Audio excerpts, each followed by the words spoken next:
Hey guys, welcome back to the CxG podcast. This is episode 3. I hope you guys still remember us because we're back. It's been quite some time, and I take full responsibility for that. I had a lot of chaotic things going on with work, but sadly that's a thing of the past, and we're back. I'm Josh from Games of War, joined by my co-host as always, Joe Corn Muffin. How you doing, buddy? All right, how you doing, Josh? I'm doing good. It's good to be talking to you again. Good to be back. It's definitely good to be back. It's been a while. That it has. That it has. I mean, these days they seem to fly by so fast with work and gaming and regular life. I mean, everything goes by so fast. But I miss doing the podcast, man. I miss talking games, and it's good to be back. So I know we've got a lot to talk about. The gaming world is swirling right now. A buzz with the newest announcement, the Xbox One. Yes, I think it would be a good opportunity right now since the entire next generation, as we know it, is pretty much laid out. We can kind of discuss how the generation will go, maybe some predictions, some ideas, some likes, dislikes of how you see things. For sure, for sure. Did you watch the actual the Microsoft's press conference or whatever? Did you watch that? I did not watch the entire thing. The problem with it is that unlike the Sony presentation, the Xbox presentation was on at 2 a.m. my time, which was not going to happen. Okay, okay. I did watch it. It was at a reasonable time. I think it was like I think what was it 6 o'clock, I believe, for my time. Excuse me. And I caught the opening, and I watched, I don't know, a good half hour of it. And when that half hour was up, I really couldn't take much more. I kind of drifted off and I was playing a game or something and didn't really pay much attention after the initial half hour. But I pretty much saw everything I needed to see, and from what I didn't see, I caught up on everything from various outlets. And overall, I have to say, excuse me, it wasn't good. It wasn't good, man. I don't know if I liked the. Well, I'll be honest, I don't like the name Xbox One. I find myself when I was talking about the original Xbox, a lot of times I would say, oh, no, not the 360, the Xbox One, the first, the first one. That's what I would always say to myself. So I Hmm. find it hard to believe they would name this Xbox One. What do you think of that name? Yeah, it's a pretty awful name. Like, I understand what they're doing with it, but I understand why it's called the One. I just think it's a bad idea because, like you said, I refer to the original Xbox as the Xbox One pretty often, and I think Yeah. now, like, people are going to be making that mistake in the sense that, like, what, if I say Xbox One, which Xbox am I talking about? Do you even know? Because Yeah. now, I mean, you'll have to assume it's the new one, but maybe I didn't intend that. But it's just a bad name overall. And another problem I noticed almost immediately was that the you have two optionings for shortening it, and one was like it seems to be everyone is calling it the X Bone, and which is already bad. And then the other one is Yeah. the X1, and I think like X1, I think that's the name of Pee Wee Herman's bike in the Pee Wee's Big Adventure. Neither of those options are good. Yeah, chronologically, it doesn't work. Like you said, I get why they're calling it this. Like it brings everything into one box. Your all your viewing needs. But at the same time, chronologically, it just doesn't make sense. The 720, that's how I referred to the new console, like pre all of this announcement. And I think the 720 would have been fine. I even liked the Xbox Infinity. I thought that Yeah, was like, Xbox Infinity would have been good. yeah, um, anything but Xbox One. I don't like it. I don't. And the actual, it, what do you think of the actual design of the console? well, it's a box. It looks like a PC turned on its side, which essentially it is. But like that's what it looks like. I mean, it doesn't even like it's not even trying to hide that fact. Like at least with the 360, like they tried to make it a little smooth and designed like a kind of bow or whatever. With Yeah, the new one, there it's just a square. yeah, It's literally a PC tower turned on its side. yeah, definitely. I mean, I do like the black and silver. Those are some of my favorite colors. I think it's a good color scheme. But Yeah, like you said, it's a box, basically just a box.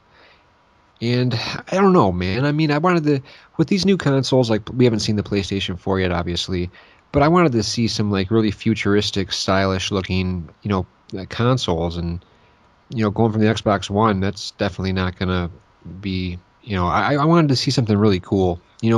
I always wanted to see. I mean, the name of the system is Xbox, so I wanted to see.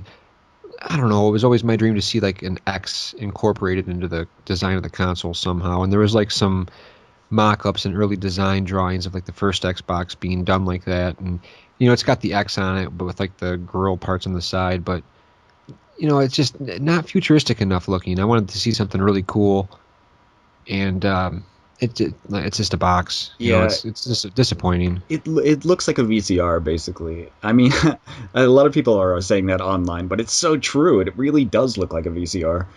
Yeah, and you know I get all of this negativity and all of the in the talk about the used game nonsense and the always online and back and forth. Yes, you do have to be online. No, you don't. Connect's got to be there all the time, and that's a whole other thing right there. But I think back to past generations. Do you remember when a new console launch was exciting? Yeah, I mean, What happened to that? Like everybody's an analyst nowadays, man, and yeah, that's the kind of thing where like it's just right now you have like the internet set up in a way that like everybody gets together on a message board and then picks their opinions from what everybody else says basically. I mean, you see a lot of people on YouTube, for example, who make videos of their impressions, and it's just like they have a list of complaints that are, they're referencing message boards and stuff on like IGN or whatever, or comments under articles or whatever. It's like that's okay. It's not yeah, your own opinion, though. I mean, you might agree with that opinion, but it's not something you formed yourself. And yeah, from everything, there are good points to the new Xbox. I mean, there were points that I thought were really cool, but there were so many more points that I thought were awful, or like just things that were I would never use or have entirely no use for. yeah. Yeah, what are some of the things that you find just like downright awful, like just horrible that you would have never even considered had that been your Oh, baby? What okay. would you? Almost any of that football related stuff was totally useless for me. I mean, it's useless in the sense Hmm. that like it might be cool if you like football or live in the U.S. Though neither of those Hmm. things apply to me, and so they're like things that I couldn't even use, even if I wanted to. Yeah, And then like almost all of the TV related stuff they were showing yeah. is all stuff that I can't use.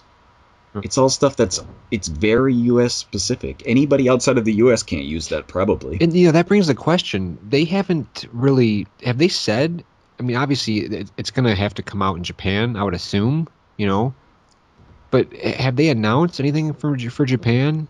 Like Not that I know of. I I guess they've pretty much written it off Japan for yeah.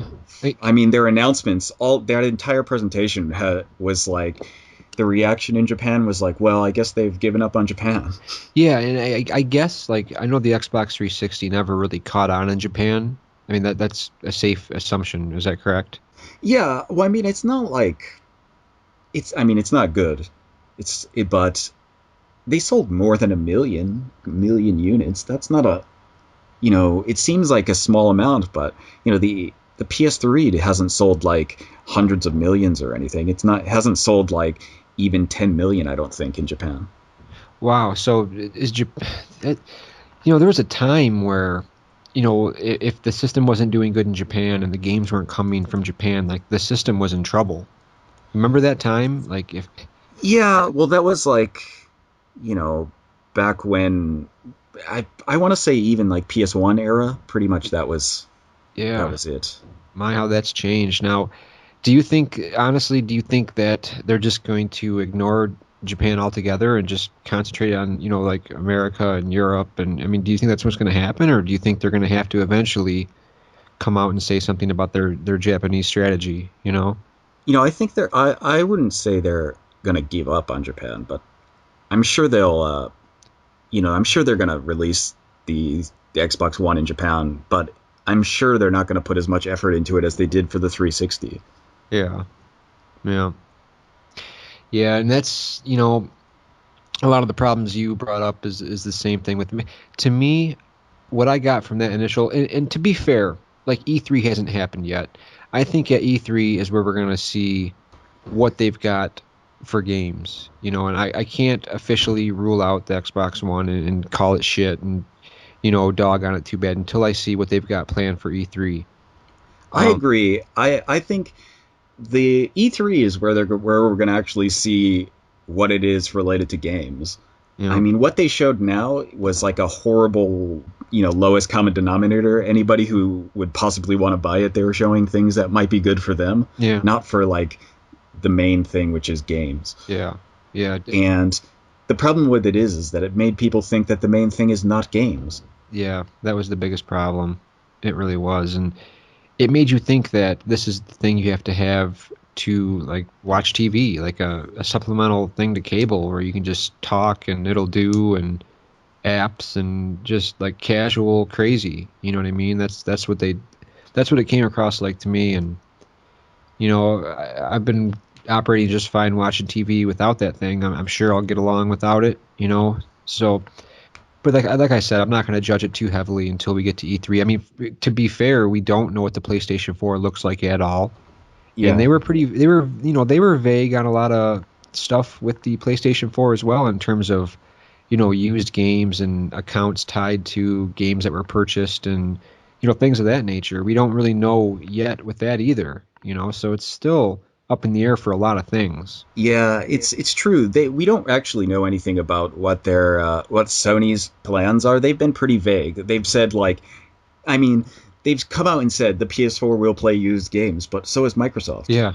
Yeah. I mean, but they haven't said that like the PS4 will play used games unconditionally as they do on as it does on the PS3. Yeah. They haven't said that. Yeah. And Microsoft has basically said that, you can't play used games unless you're buying something like paying some type of fee or doing some kind of license transfer or whatever. Yeah. Yeah, it's, to be honest, like the whole used game thing, I don't really have any I don't really I'll be honest, I don't really buy used games when it comes to current generations. And with the way prices drop that fast, I don't really see I really I'll admit I get what people I know a lot of people buy used games and I know it's like a big deal and you can get good deals and things like that. The thing that will piss me off is okay, if I have an Xbox One and my kid does, and he's got his in his room and I've got mine, in my game room, and I buy a game and oh hey dad, let me play that game. Like you're telling me I've got to pay to let him play my game to unlock the that I'll have a problem with that. That's bullshit. You know what I mean? Yeah. Here's my main issue with the way the used game thing as we know it now is. So this might change. Who knows what they're, because of the huge negative backlash, Microsoft might change this entirely. But right now, it's the kind of thing where I don't really care. I'm like you. I don't really buy a lot of used games for unless it's something like I did that came out a while back and I just can't find a new copy. I'll Yeah. just buy a used copy. There are things that just they Yeah. don't print anymore. So I buy those things used because Yeah. it's the only option. But what gets me is that first the used game the thing that they said was that there would be a used game price and one of the execs at Microsoft was asked this and he said, if you wanted to bring the game to your friend's house or you buy a used copy from your friend bought it and played it and was finished and sent it to you, you would have to pay a fee, but the fee is not like a $10 pass to use online like EA was doing. It's the full game price, meaning you're Wow. paying for it again. And they said that like this the problem with this is that when the system goes off to buy these passes, you can't buy the game anymore. I mean, you can't use the game anymore. You can't even like Uh, send it to a friend to use. It's done. It means like the whole console generation is confined to the one console generation. It's not like, you you can go out and buy Sega CD games or a Sega Saturn game right now Yeah. and still use it. You know, 10 years after the console generation is over, you won't be able to do that with the Xbox One because all of that online stuff that you need will no longer be functioning. Yeah, that's a really scary thought there, man. That really is because basically what you're saying is, you know, 5 years from now, we'll be able to fire up the PlayStation, PlayStation 3. We'll be able to fire up, the 360 and go back and play games. Exactly. And with this new generation, it, man, that's a scary thought there. When the generation is over and the console is no longer supported, you won't be able to play your games unless they do something that prevents that.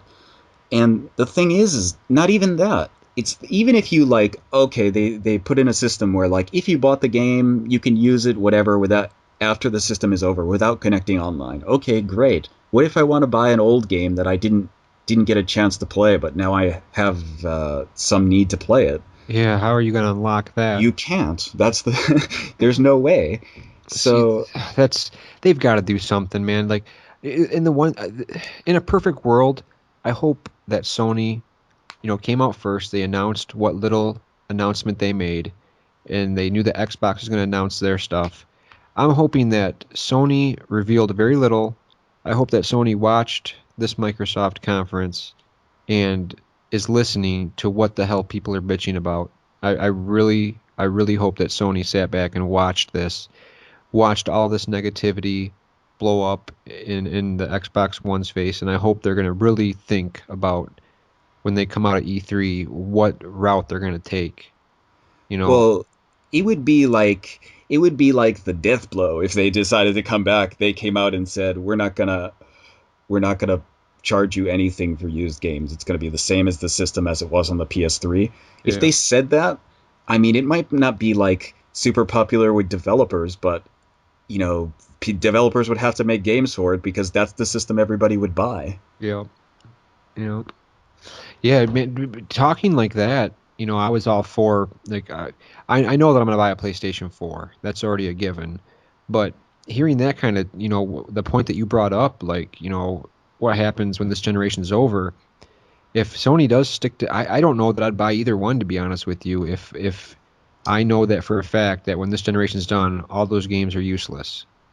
I mean, Yeah, that's the thing. It's the kind of thing where like not only that, if they're tied to an account, hmm it makes it so much worse. What if for some reason your account got banned? What if someone hacked your account and did like sent messages to people like harassing messages and they banned your account? You lost all your games, even the ones you have physical copies of. You can't play those anymore. oh man, this is making me depressed because this is our hobby, man, and this is the newest form. This is all these changes, whether we like it or not, are coming. And Yeah, but it's like I think like people don't think about that much, but like seriously, if your games, even your physical ones, are tied to your account and they ban your account, you can't use your physical games anymore. That's like if you were like smack talking people like back in the day, like Nintendo showed up at your house and broke your NES cards. That's like yeah, it, it's that kind of thing. yeah. It's ridiculous. It is, man, and hopefully somebody sees that. I mean, they've got to know that these questions are out there, and this is what we're wondering. And I mean, And also, I think with stuff like this generation, people are looking at it, and then they're looking at the new ones, and they're saying, "Well, if these things aren't going to let us play used games, we'll just go to PC gaming. We can get stuff on Steam, and we'll be fine." But essentially, all of the problems I just said are problems with Steam. Those are all things that Steam does. Steam has your games tied to an account. If your account gets banned, you lose all your games. Is Steam going to be supporting games in 20 years that you bought 20 years ago? The answer to that is probably no. Is Steam even going to be a company in 20 years? Who knows? None of those games you have are yours. They're all essentially long-term rentals. If you have something like Good Old Games, which is another a different digital distribution of games, they're really good actually because you can download the installer from them and just burn it to everything is DRM free, so you can just burn that to a disk as many times as you want, and if you lose your computer or whatever, you can just reinstall or re-download from good old games, and even if they go away, you still have all those copies you made on disk. So those games are like yours. God, man, this just makes me want to go into my game room and like hug all my Saturn games, my Genesis games, my Sega CD games, because this is really freaking me out, man. I don't even want to think about not owning my games when I do. You know what I mean? It's such a horrible way of doing things. It's just a shame that this is even being considered for this generation of consoles. It's horrible. Yeah, I agree. I mean, this is like what the things we're talking about right now are like worst case scenario. Yeah, I mean, true. there could be ways around this. I mean, it could be a thing where like, okay, you need to verify the game in some way. Like with CD keys they had back in the day. Like, Yeah, okay, that and maybe they could have specific keys for specific CDs or whatever, and I mean, that could be fine. At least it would allow you to, send the game out to your friend and not copy it. yeah, But the thing is like, they could the use game system could be something different. It could be like, okay, if I want to let you play the game, I can, I'm finished with it. I just want to give you the disc. Maybe I can give you the disc and send you a code or something. And once you accept it, I can't play it on my system anymore, but you can play it on yours, and it's free. yeah, yeah, Maybe that kind of thing. It's not great, but and it doesn't like get rid of all the problems, but it gets rid of some of the major problems in that, like, I can't even like bring the game over to my friend's house and play it. That's like, that's taking away things I could do in previous generations. That's like lessening my consumer rights. That's not yeah. cool. And all this is making the Wii U look that much more appealing to me, to be honest. I mean, sure, I haven't bought a Wii U yet, and I hadn't really planned on it anytime in the future until I see some games that interest me. But at least I know going forward that this system's already finalized, and I don't have to worry about any of this stuff. Yeah, I agree. I recently I've been thinking, man, that Wii U is sure looking good now. Yeah, it really is. Um, it's like we said, this is we're looking at the worst case scenario, but I mean, at the same time, we're not making any of this stuff up. This is all it could be happening. Yeah, the Um, problem is like we're looking at the worst case scenario because we have no other option. We have to because none of the clarifications that Microsoft or Sony have given on their policies for this kind of thing has been clear enough that anybody can actually judge what is actually going to happen. And maybe those things aren't even decided yet, and that's why it's so vague. But yeah, you know, as of right now, it does look pretty. It does scare me. yeah, it definitely is, and all that aside, I've heard a lot of people say that the PlayStation 4 is going to be like the new PlayStation 2, and granted, the main problem with the PS3 was it was really hard to develop for. And the PlayStation 4, I guess developers are saying it's super easy to develop for. They're really embracing the indie developer, and lots of exclusives are coming. And this is where Microsoft, for me, is in a lot of trouble because I was all for the original Xbox One, the original Xbox. I liked it a lot. There was a lot of great exclusives, great support from Sega. And when the 360 first started out, I was in love with the system. I mean, I got Cameo as my first game, and I loved Cameo. That was an awesome launch game, a game from Rare. And I had Condemned, that was also a launch game on that Christmas morning, and I was super impressed. And then like the Mistwalker RPG started coming, and I was playing games like Lost Planet, which was exclusive at first, Saints Row, Dead Rising. These were all exclusive, and just tons of awesome brand new games. And it seems like after the third year, Microsoft just said, "Oh, okay, we're pulling ahead. Fuck exclusives. We don't need them anymore. We're gonna have the so-called best multiplats, and we're gonna have DLC faster." And then the exclusives just started disappearing. Yeah, that's like it was kind of a shift in policy over at Microsoft. They decided like instead of doing a lot of exclusives and paying a ton of money to studios to to make exclusive games. They were just going to pay them less money to make maybe exclusive DLC or small exclusive parts in DLC, or maybe just give their DLC a month earlier or whatever. And that would seem to be their main strategy after a while, maybe third or fourth year, as you're saying. Yeah. And Yep. it's kind of a shame because, you know, as far as exclusives go, as far as major exclusives go, I would say the Xbox and the PS3 are pretty on par with each other. I mean, I'm thinking like AAA exclusives here, like you know, the PS3 has Uncharted, the Xbox has Gears of War or something, that kind of thing. Yeah. Except when you look at total exclusives, Xbox has a lot of exclusives that suck. There's tons of like Connect games and stuff that are exclusive because it's on Yeah. Connect that are like nobody wants to play. And I'm not even Yeah. saying that because I hate Connect. I actually like Connect. I have a lot of games on Connect that I like, but there are a lot of shitty games on there. Yeah. And then when you look at smaller games that are exclusive on the PS3, there's tons of like Japanese developers that just develop things only for the PS3 because it's what's popular in Japan. So Yeah. there's tons of small games, like there's Disgaea games on the PS3. There's none of that on the Xbox. No. Like all of those NIS games, man, are only on PS3. Like you said, the Disgaea games.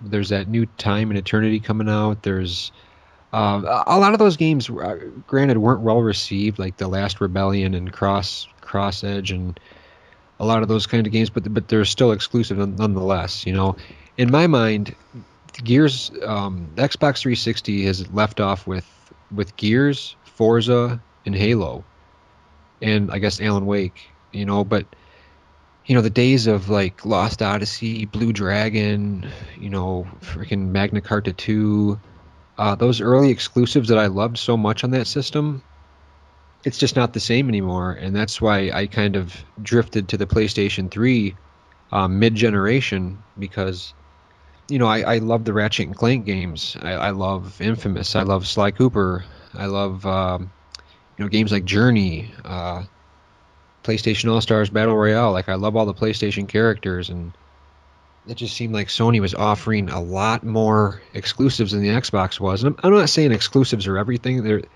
They're nice to have, and it's nice to have, multi-platform as well. But it just seems like from where Microsoft and this new Xbox is picking up from, they've only left themselves with a handful of exclusive properties to start with.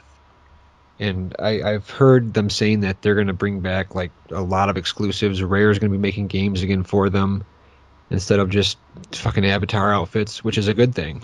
Yeah. I think like, they said they're going to have 15 exclusive games at launch or whatever. So, Yeah, I yeah, mean, that's promising.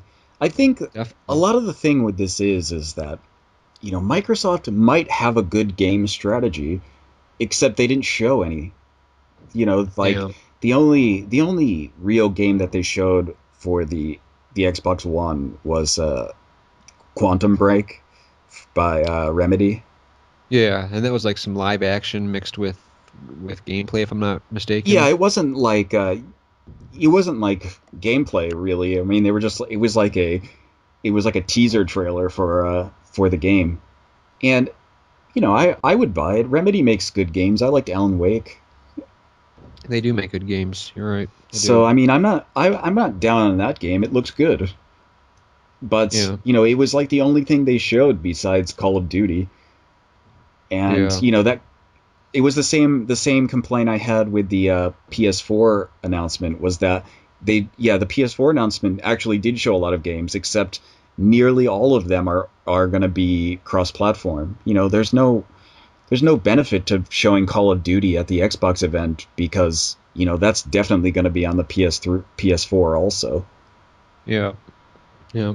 That's where they'll bank on having exclusive DLC or timed exclusive DLC, and that's just not good enough for me. I I've had it with shooters, to be honest with you. I don't play the only first person shooters I'll play is stuff like BioShock or games that take a different approach. I can't take any more Call of Duty military shooter style games. Um, So I think that I don't think I just hope Microsoft gets back into what the 360 was when it in its first couple of years, which is a nice broad variety of games, and that 15 exclusive announcement and having Rare actually make games again is definitely promising because I'll admit the last year or so I haven't really used my Xbox 360 an awful lot.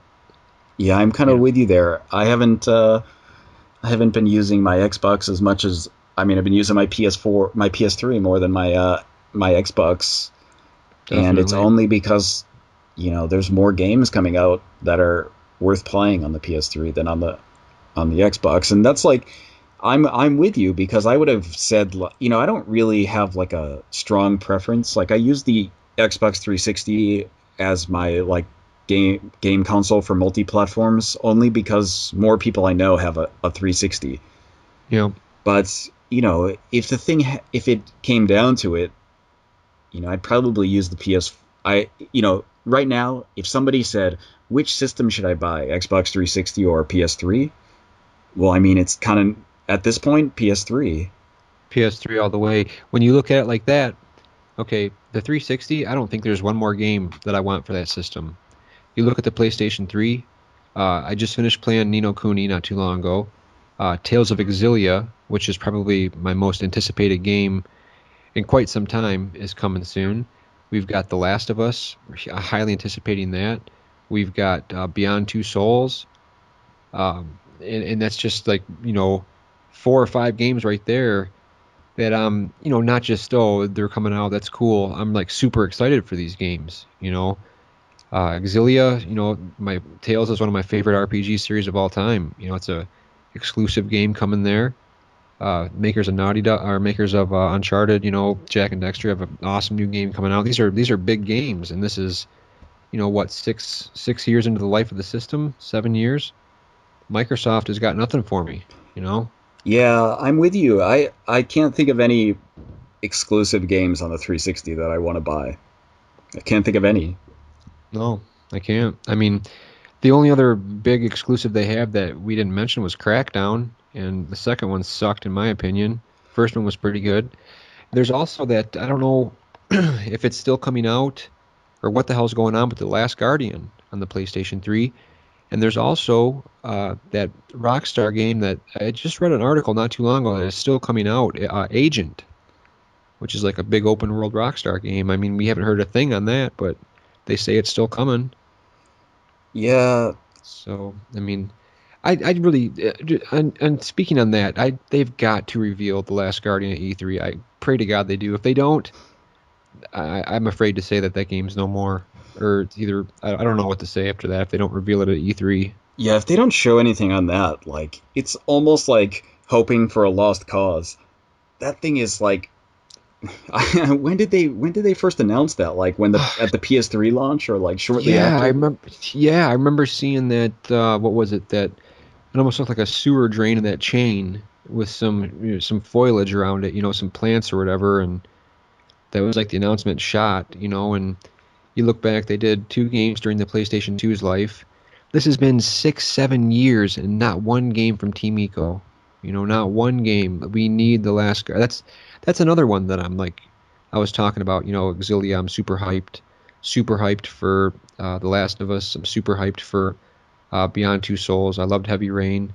This Last Guardian is right up there with like not just, oh, a great, it's an exclusive coming. I'm like super pumped for these games. So I hope we see something. Yeah, I'm not even like really excited for any of those games. I mean, Last Guardian, I'd be excited for, but I at this point, I don't think it's going to come out. Yeah. It might. They might surprise me, but you know, it's been. When is the last time you heard news on it? It's been forever. It's the kind The, of thing the, where like all of their news is like just someone saying, "Yeah, we're still working on it. We're not going to show you anything though, and we're not going to announce anything." Now you're not a fan of the Tales games? Um, that game has been out here for like 2 years Oh, that's or right. three Why do I keep years, I think? Why do I think. keep? I'm Why not. do I keep? Why do I keep thinking that yeah, it's old hat for you? Never mind. Yeah, that Tales of Exilia came out. I mean, there's already Tales of Exilia 2 that came Yeah, out last year. So yeah, yeah. Um, what was the other one I said? Beyond Two Souls. Did you enjoy Heavy you Rain? know, I I played Heavy Rain with the Move, and it was a lot of fun. But Oh, okay. if you have you tried it with the Move? I beat it with the standard controller, and then I remember sometime after that they patched it with move support, and I downloaded the patch, and I think I tried out a few scenarios with it, and that was it. I haven't gone back. If I do go back and play through it again, it will be with the move. I first started playing it with the controller. Like the when I started playing it, actually, I started playing it like maybe a day before that patch came out. So the next time I signed into the game, like the patch came, so Uh-huh. I started using the Move with it, and it's a lot of fun with the Move. I really enjoyed using the Move on that game, except I didn't really enjoy the game overall. Like it was fun to play, but I don't think I liked the story or the characters or like it was like playing a bad movie. Those games definitely aren't for everyone. I mean, their previous work, Indigo Prophecy, it really split like 50-50. Some people loved it, some people hated it. There wasn't really like a middle ground. You know what I mean? Yeah, well, like with Heavy Rain, I didn't hate it. I thought it was fun. I liked playing it. It's just, I didn't understand what everyone was so excited about. I just thought like, okay, it's kind of like playing a it's I want to say it's like playing a modern updated version of an FMV game. Yeah. I mean, that's not even necessarily a bad thing. There's a lot of FMV games I like, but it's not. It wasn't like something amazing. Hmm. Yeah, I see where you're coming from. It's like basically the trial and error aspect of it. There's not like a lot of free form um, gameplay to it. But I totally bought into. I loved it. You know, it's been a while since I've played it. Maybe a year and a half now. But I remember liking it quite a bit, and I got a few endings, and it was just for me. It was just powerful. I don't know. I really enjoyed it. But Yeah, I mean, it had some good points. So Beyond Two Souls, I probably won't even buy it actually, no, unless like I read some reviews and they sit and like it sounds interesting. Like if it plays the same way as Heavy Rain or whatever, I wouldn't mind playing it because I had fun using the Move. yeah, But yeah, in all honesty, like if it comes out and people are saying like it's like Heavy Rain exactly, then I probably won't buy it. right, yeah, Um, I'm probably not gonna buy The Last of Us either because I'm not really a fan of Uncharted or Naughty Dog. yeah. So it's I mean again that I might be swayed on that one too, but it's not likely. I didn't really enjoy Uncharted, Hmm. and if it's gonna be like that, if I read reviews and they're saying it's kind of like Uncharted, that's gonna be a red flag for me, and I'm not gonna buy it. Yeah, I'm sure. I'm sure it's going to be cinematic in like the equivalent of like a blockbuster action movie kind of way. I'm sure it'll be like that, but I think they're going for something a little more deep than Uncharted. You know what I mean? I think that I'm really excited for it. I know it's going to be like cutting edge graphically, um, and I think that the relationship between the two characters is going to be pretty strongly.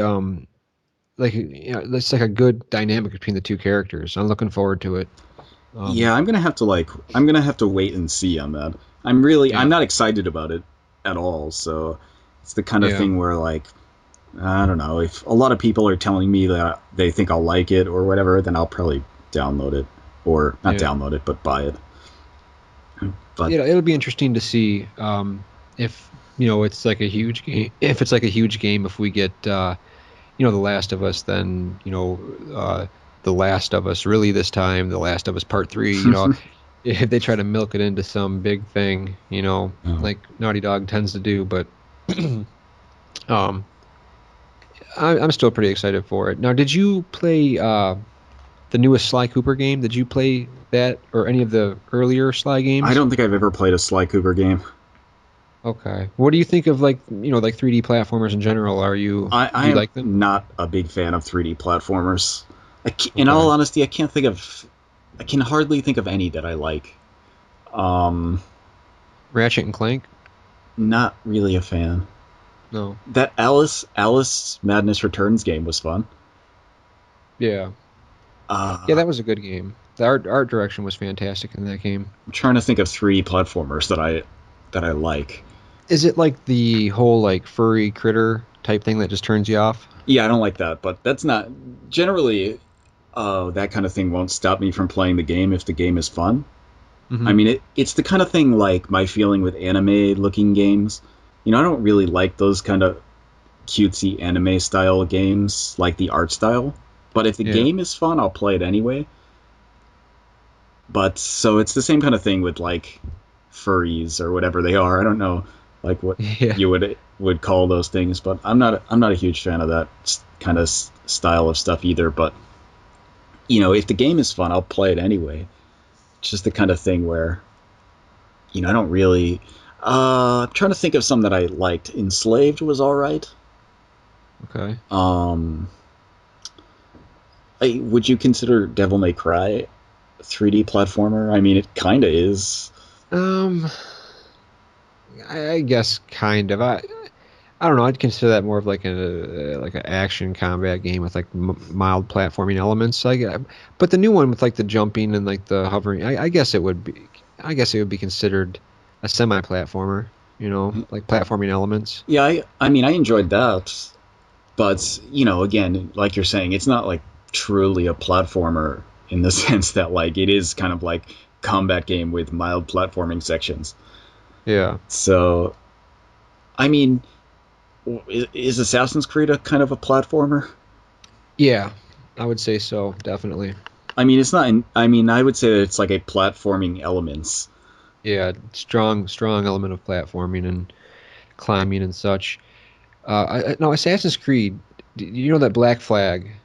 Yeah, You know, have you seen the special editions they've announced for that? I have There's like the not. there's like the Black Chest edition and like some other, but there's ones with like statues with like it shows like the ship and like the Conway's like swinging down from the mast or whatever, and I'm really confused about the special editions on that because one of them says you have to pre-order it off of like the Ubisoft Uplay website, and then GameStop doesn't have anything on them, just like regular editions. And I really got to do some research because I really want that statue for the collection, the Assassin's Creed shrine I have going on, and Yeah, it's kind of I was gonna say, you should just not buy the Assassin's Creed special edition. Then I thought, oh wait, this is Josh. He has to buy the Assassin's Creed I, special edition. I don't, dude. That series to me is freaking. It like when I hear somebody bad mouthing it, it pisses me off, dude. I don't know what it is because the thing is like I know why because they've come out with so many. It gets lumped into like, oh god, this new generation just give us Assassin's Creed and Call of Duties and blah blah blah, and that pisses me off, dude. Because each of these games are something fresh and new, man. It's like an overall arcing story that is freaking expertly woven in, dude. And I mean, you're playing a freaking assassin, jumping over the rooftops and climbing up and just being a total badass, dude. And I just freaking love those games. I'm very passionate about that series, man. And I hate when people lump it into, You know you what I want to know, say about Assassin's Creed?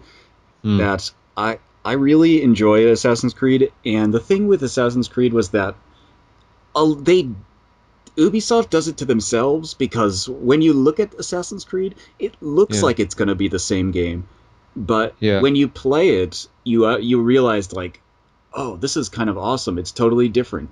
Like when yeah, Assassin's Creed 2, there was Assassin's Creed 2, and it's like totally awesome compared to Assassin's Creed 1, yeah, and then like Assassin's Creed Brotherhood came out, and you're like, this looks like an expansion pack. When you yeah, see it, I mean, when you see it, not when you play it. But yeah, then when you play it, it's like it totally changes the story, and there's like a new all these new functions you can do, all these new actions, all this new stuff you can do in the game. It's like yeah. it's totally cool. So It is when I wasn't really excited for Assassin's Creed like Brotherhood or what is the other one that came out? Revelations. Revelations. Um, Brotherhood was it was like a total step up. And I was like totally one of the naysayers who were like that the online is going to be stupid. And then like I started playing it online with some friends, and it was a lot of fun, like surprisingly fun. Like Yeah, breath of fresh air, man. It's something totally different that hasn't been done, and people can't seem to get past that. Like just by looking at it and saying, "Oh, another Assassin's Creed." And I'll admit, I mean, that's for a series to start on this generation and have that many games pumped out in such a small amount of time. It's easy to, if you haven't played them, to sit back and run your mouth, and say, "Oh God, this is being milked to death." But every entry is substantial, man. And the third one got shit on quite a bit. That game is freaking awesome too, man. And I like still Black haven't Flag, played. I still haven't played the third one. Um, it's an amazing I'm game. gonna get it. I'm gonna eventually play it because I do like Assassin's Creed. But what happened was I played I played Revelations like almost right before Assassin's Creed 3 came out. Uh-huh. So right when I had just finished it, and I was like, man, I don't want to play more Assassin's Creed right now. So I've just been waiting to get into the kind of Assassin's Creed mood again. Yeah, definitely. It's understandable, and with this Black Flag, they've said that the naval combat and ship elements were kind of a testing ground in the third one, and this Black Flag is going to take that and just run with it. And you've got a ship in this game, and it's an open world. You can go to anywhere in the Caribbean, dock your ship and jump out and swim to shore if you want. Have Any you island you played want. Sid Meier's Pirates or Sid Meier? I think Yeah, I have played that. I it. have played that. I hope it's like that because I really like that game. Yeah, with the sim elements, it would be awesome. I'm really looking forward to Black Flag, man. I think it's a fresh, unique setting, and it's going to be awesome. It'll probably be awesome. I'm not gonna. I won't naysay it because I haven't played 3, so I haven't tried out any of the boat sections. But everyone who reviewed it was raving about those, just saying how good they were. Yeah, really enjoyable stuff for So, sure. I'm hopeful for that. I also want to get the one on the Vita, which I haven't gotten around to yet either. Yeah, that one, I'll be honest with that one, I had really high hopes for it, but I was really disappointed with that, man. I mean, it's kind of a fresh setting with like the New Orleans stuff, and it's the female lead is cool, and it's cool like having different outfits you can put on for different situations. But I think it's the missions and the way they're set up in that game that really kind of piss me off. It's hard to put my finger on what exactly it is I don't like about it, but I don't. It's nowhere near the other games in the series. It's impressive on the handheld, and I don't want to sound like I'm being too rough on it, but I just did not like it as much as the other ones at all, Hmm. which is sad. It's sad, but like the escort missions and timed missions and not being seen, or the mission stops and makes you redo it if you get seen. It just, a lot of stuff just breaks the flow of the game, and it kind of takes away from the free form way in which you're able to approach missions in the other games. But I mean, it's still like technically it's really impressive on the system, and it's still definitely worth getting. But my expectations for the games are sky high, so I'm probably more rough of a judge than I should be. It's still a really good game, Yeah, but I'll get that eventually too. It's just I've been waiting on those because I'm just not in the mood to play them at the moment. It's the same thing actually. Like I haven't played. There's a lot of games that I haven't played yet that were like really big. Like I didn't play Batman Arkham City yet. Um, okay. and I and it's not because I don't want to. I actually really liked Arkham Asylum. I played through it twice. Um, but Arkham City, I'm really excited to play it. I just haven't been in the mood. I've been in like a totally different kind of mood, so I haven't gotten Yeah, around that's to it. that's another great game where, if you look at it, it's like more of the same, but with just expanded features. But another excellent game. And how did you feel about the announcement of the Arkham City Origins? I haven't been like keeping way up with it, but I don't know. It seems fine. It Yeah. it's if it's gonna be based on year 2, right? Yeah, I believe so. I mean, the comic itself is pretty dark. So year 1 especially is dark, but year 2 is should be dark enough that it'll fit into the series. I doubt it's not gonna be like all golden age, not like silver age Batman, is it? No, no, it's not at all. It's from what I've read, man, it's going to be a lot in the same vein as the games that are right now. I think a different team is doing it, Yeah. but like Rocksteady's like supervising it or whatever, or watching over it. And I haven't read too much on it. I kind of want it to be a surprise, because I will be getting it. I'm a huge fan of the games, but I just it kind of makes me nervous that the original team's not doing it. But I get that because they're probably working on something for the new generation systems. Yeah, I mean, there's So not. I mean, it could be fine, even if it's not the original team. Some games have turned out okay, even though it's not the yeah, that's originals. that's true. That's true. S- But what have you been playing lately, man? let's see. Lately, well, this month I played like a ton of RPGs. Like, I do you know Class of Heroes on Yeah, the the PSP? PSP. Yeah. So I had that. I started playing it a long time ago, and then I stopped playing it for some reason, and I never finished it. So I went back and started a new game in that, and beat that. And then in that game, um, have you played it? I played that briefly. I have it. I popped it in and I haven't played too much of it. See, Class of Heroes is like it's like a wizardry clone, but it's an exceedingly mediocre wizardry clone. Like, I would rate it if I had to rate it like a number rating. I'd probably give it like a 6 or like maybe a 7.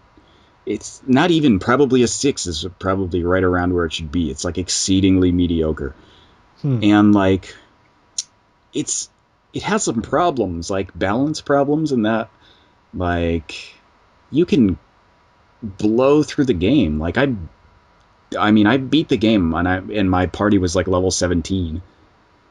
Oh wow. So I mean not that's not incredibly low level or anything, but I mean not for a wizardry game it's not. But it's not I didn't have to like really do anything to do that. I just kind of blew through it. I just went through every place and upgraded my weapons and then went through and beat the boss. All you had to do is form a good strategy and you win. And it was kind of easy. I thought like it's too easy. And but what I did was, there are a ton of games in that series. So, I mean, not in the U.S., but in Japan, there's like five titles in the series. So I went and Okay. got Class of Heroes 4, which is the last one that's a first-person dungeon crawler, and I played that. And that game is a lot better. It's like 100 times better than the first one. It's got 40 character classes, maybe, Oh wow. and your characters can be dual classed, so you can have like two classes on each character from the Hmm. beginning.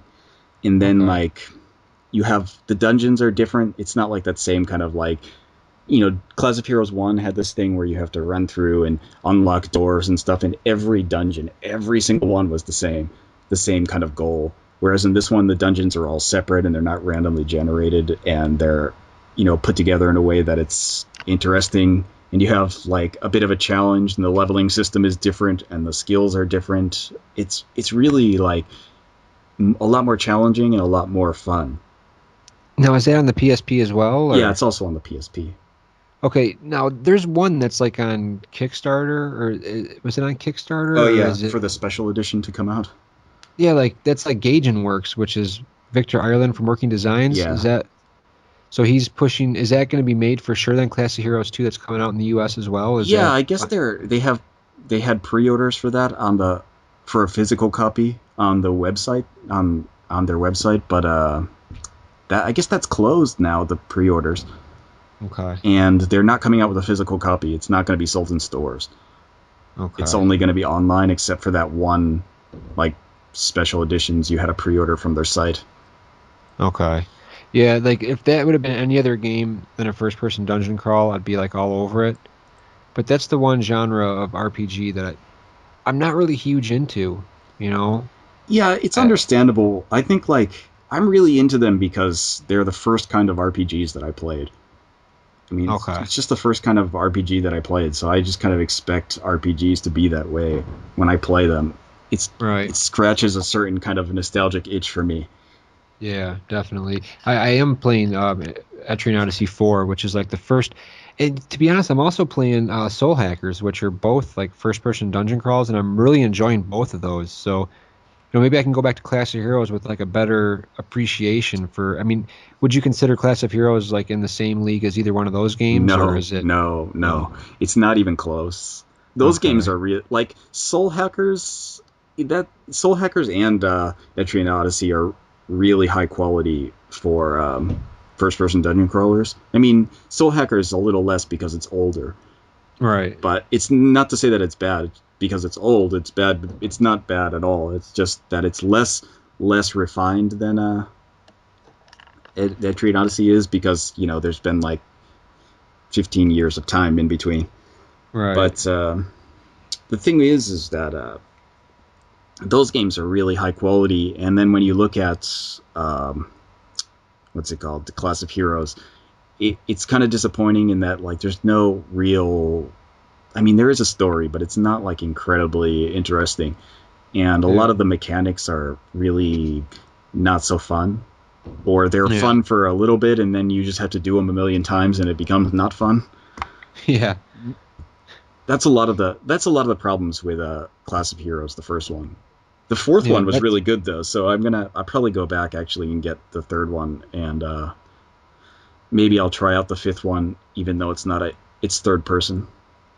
Man, I can't believe how many of those have come out in Japan. That must be like a popular series, obviously, then in Japan. Yeah, it's pretty Yeah. popular. Um, the fifth one is actually third person. It reminds me of. Have you seen Seventh Dragon 2020? No. It's like that's like a role playing game. It also like it's a futuristic kind of like cyberpunkish role playing game where you fight dragons in Tokyo in the future. Oh, no shit. No, I've never even heard of it, But dude. Hatsune Miku is in it. It's made by Sega actually, so you should be on top of that, Josh. Dude, when it comes to that, man, God, I have no idea, man. Like my import knowledge when it comes to that is nil, dude. But with the Class of Heroes, though, dude, like, okay, you said the fifth one. Is that like approaching the greatness of the other one, like the Etrian Odysseys or you know what I mean? Is it? Um, the fifth one I haven't tried that one because it's third person. I didn't want to jump into that one right away. But the fourth Okay. one, the one that I played this month, was all right, not so bad. I wouldn't say it's as good as Etrian Odyssey is, but it's still pretty high up there. It's much better than the first one.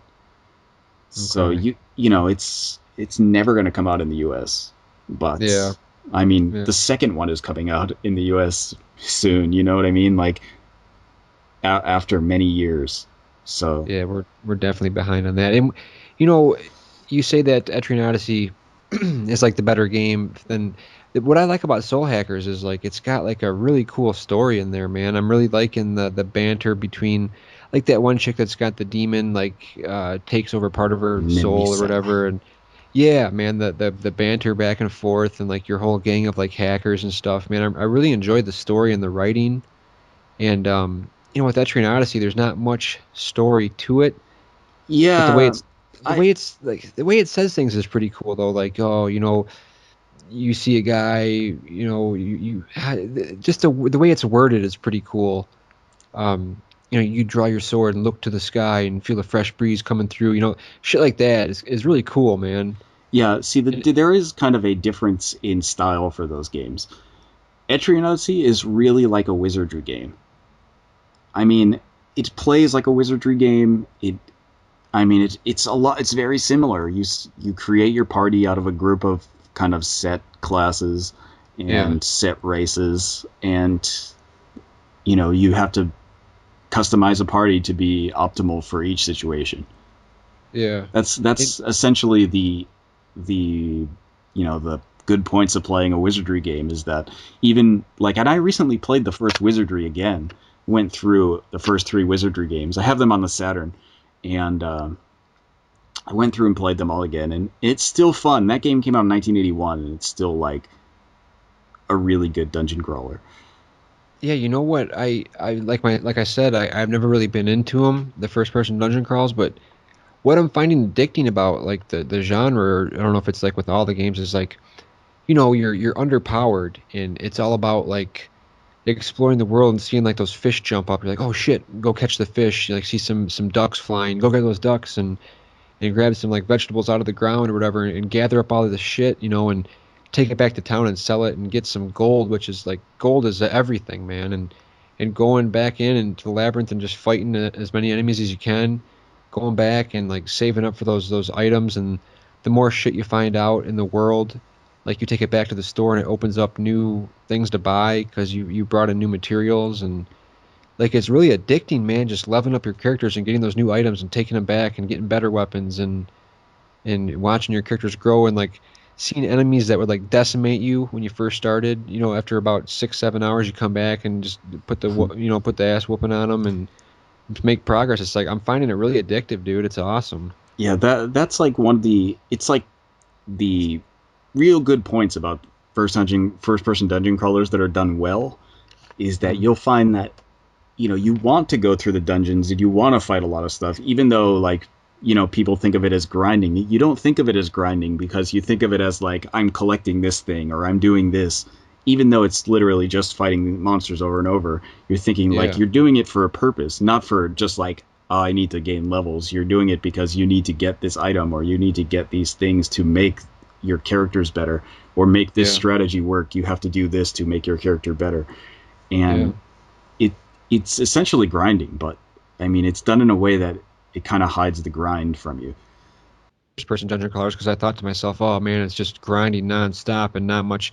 I've always been like a real big story guy, and I'm like, man, these are not for me because I'm not gonna be able to take all the grinding and just over and over again. But when you actually get in and start playing the game, it the grinding aspect just like left my mind, dude. It wasn't about grinding. It was about, I've fought so many fights. I've got so much gold. I've got all these items. I'm gonna take it back. I can't wait to see how much money I get and what I can get with this gold and how much stronger I'll be to go to this next spot and explore. And it's totally addictive, dude. It's totally not what I thought it would be.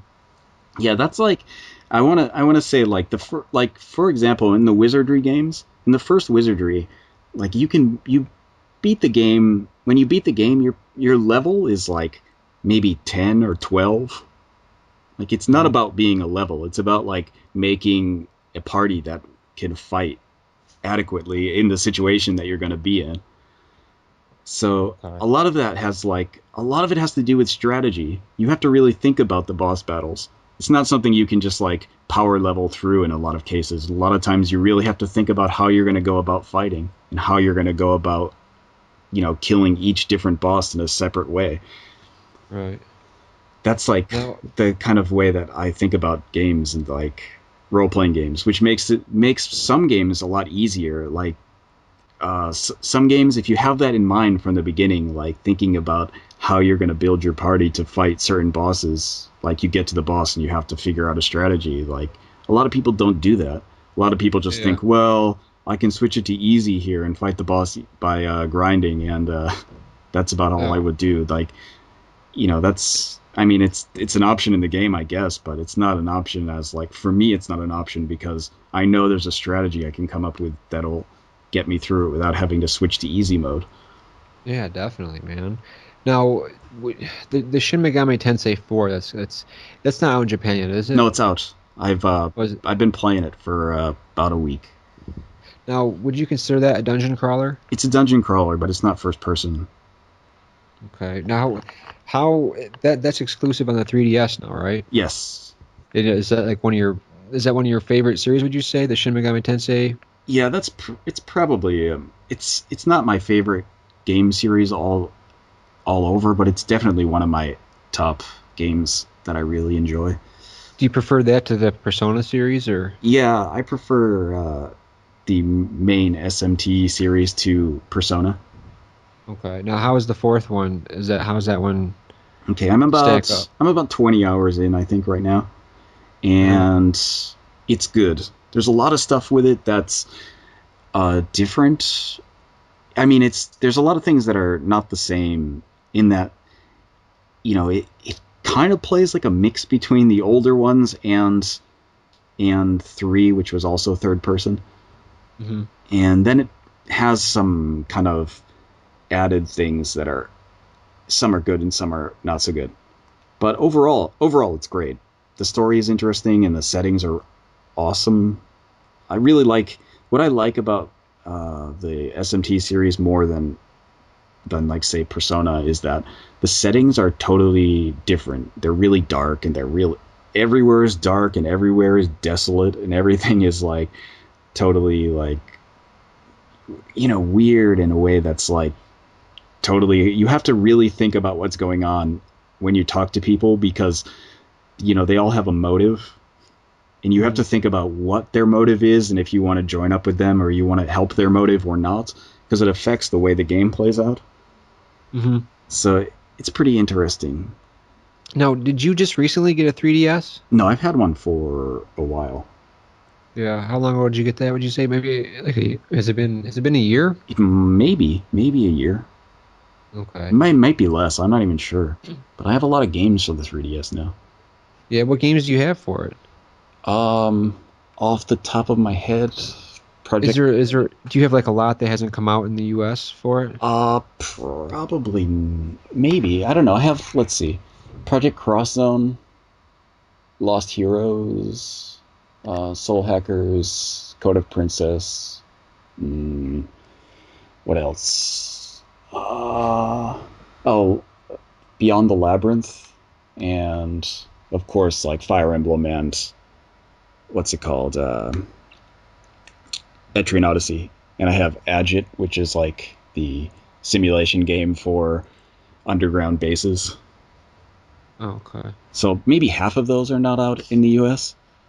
Okay, now would you compare like my favorite like the SMT game that I don't know why I liked it so much, probably because I can't like it's hard for me to get into like RPGs that are like that take place in like present time in the streets of Tokyo where like every character is like a confusing Japanese name and like different Japanese streets and stuff and I don't know man I like the demon fusing and like the how you have to like converse with the demons and convince them to join your party or try to like pick a response or whatever.